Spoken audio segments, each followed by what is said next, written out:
I hope you are seeing a connection to what we did in the carousel in Rural Connect 1. We also had done it over the summer. What is the benchmark? Think about what Jake did with us around those math tasks and how they related to the benchmark vertically, right? Like, we're getting better and better. The more we dig in, the better we get at knowing our benchmark, knowing its clarifications, and being able to pull out the most important things. Beyond that, this is another step of that carousel. Look at there, the clarifications were involved in that. But what benchmarks could be connected? When we do this carousel that we've done twice now with you guys in previous sessions, we're seeing some misconceptions there and people kind of randomly picking connected benchmarks sometimes. But I just said to, I think I said it to Rhonda, once you know a connection, you can't unknow it. Once you know that when a person says character, what are we going to have to connect to? 1-1 has character. What else has character? 3-3. When we go to also, I think there's a 1-1 right here. Even at the kindergarten level, you're comparing characters' experiences. And you are in 3-2, you're retelling, and you've got to say something about the character there. There are probably other connections that we could make even within the reading standards. But once you find that connection and you see how valuable it is to tie those things together, you're going to see over and over and over that teachers, when they plan, they will start to plan tasks that strategically address those things that end up being barriers, but basically support benchmark development and learning all the time, because that's how we get good at it, is practice, right? And so knowing those connections is so important, and we're getting better at it. You guys did a jam-up job. If you look from chart to chart, you're going to see almost the same thing at every grade level. Those connections are just so clear. I hope that the teachers will continue to develop in that as well. I think they will. What are some common misconceptions is another thing that we always emphasize. We ask about the barriers. What are the barriers to learning this benchmark? What are the barriers to this text? What are the barriers to the task that we present to students?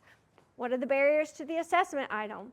You've heard us ask these questions because they're considerations. What questions could be asked prior? What questions could be built on after? When you look at an assessment item, you should be able to recognize my kids aren't ready for this, or maybe they are, but most of the time they're not. And you're going to have to think, well, what do we need to ask on the front end, and then how can we extend it on the back end? As the teachers come to the session, they are going to continue to interact with this. It's not going to be a carousel this time, but we're going to roll it out step by step and give some really explicit examples, and we're going to have them do some practice step by step with each of the pieces. So like you, though, they're going to get some vertical alignment practice, and they're also going to get the connected carousel.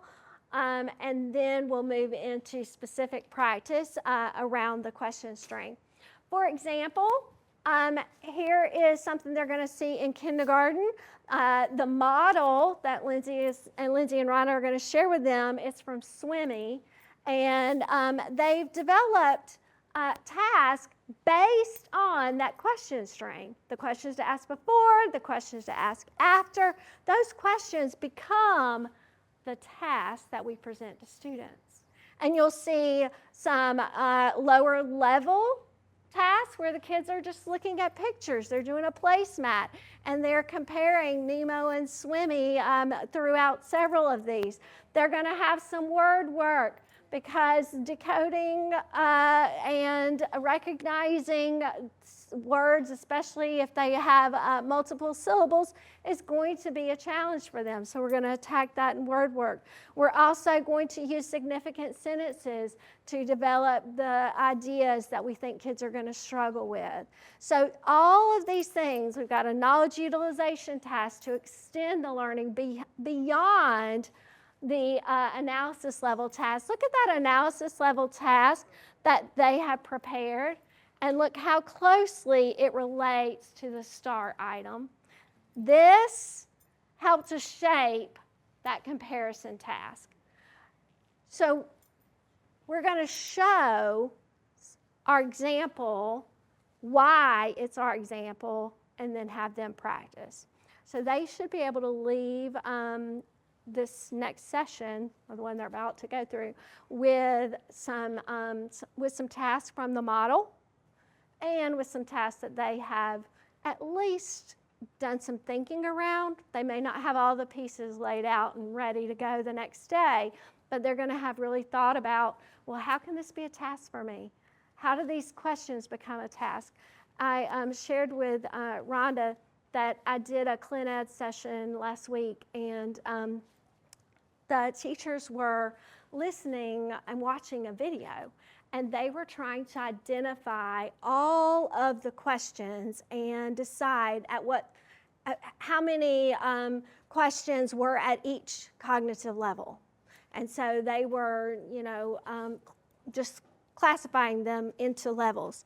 And the very end thing that the teacher had the students do was a writing, and they were justifying their reasoning. It was an argumentative prompt, but no one in the room identified that as a question.